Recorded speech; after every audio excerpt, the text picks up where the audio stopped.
আয়োজকবৃন্দ,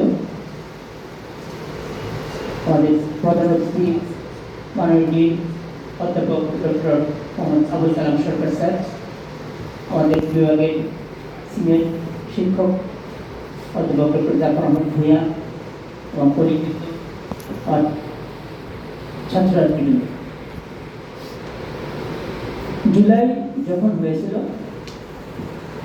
এটা আসলে একদিনে হয়, অনেক দিনে খুব, অনেক দিনে না পাওয়া, অনেক দিনে বঞ্চিত হওয়ার অভিব্যক্তি।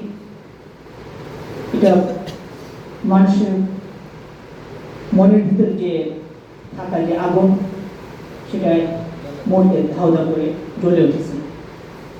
সূচনা বৈষম্য বিরোধী ছাত্র আন্দোলন করেছিল, কিন্তু এটার ইতিহাস সমাপ্তি কিন্তু করেছে সর্বস্তরের ছাত্র, সর্বস্তরের জনতা, সকল শ্রেণীর মানুষ।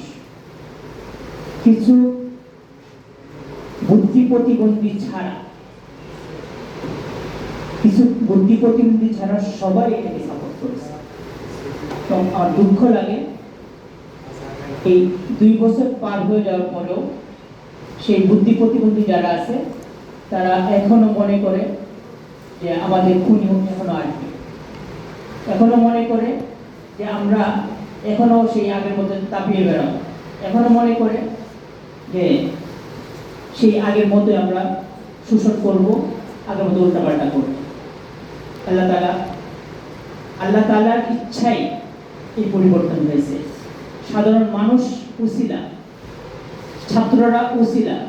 কারণ আমি ব্যক্তিগতভাবে বলবো যে আমরাও এক পর্যায়ে নিরাশ হয়েছি। আয়াতের মধ্যে বলতে হচ্ছে মাতা নাসরুল্লাহ, মানে সাহায্য কবে আসবে, কিন্তু সেই আয়াতের মধ্যে আলা নাসরুল্লাহি কারীব, সেটা আল্লাহ তাআলা যে এত দ্রুত দেখাবেন কল্পনা আছে। আমি আমার স্মৃতিচারণ যদি করতে চাই, যখন আবু সাইদ মারা গেল,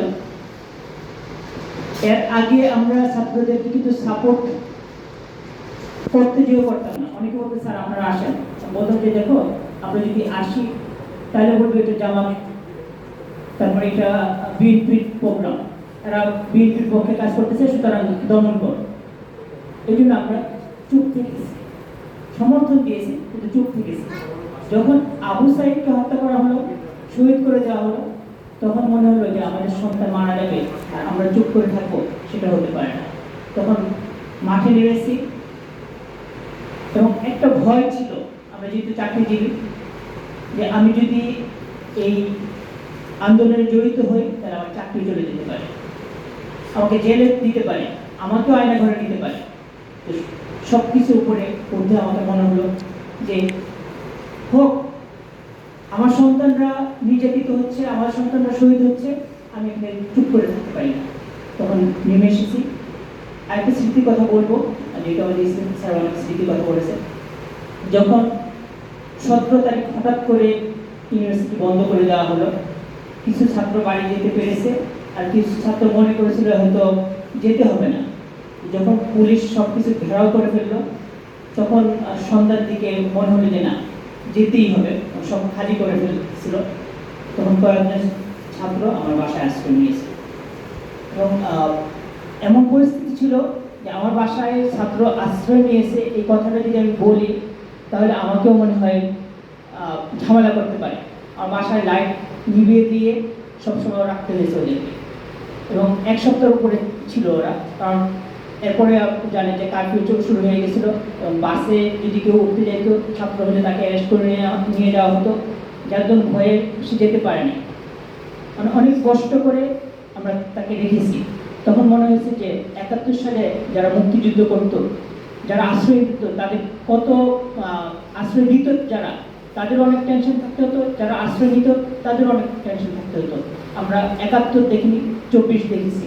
এই 24 থেকে যে অর্জন আমি শিক্ষা পেয়েছি, আমি সবসময় মাথা নত না করার পক্ষে।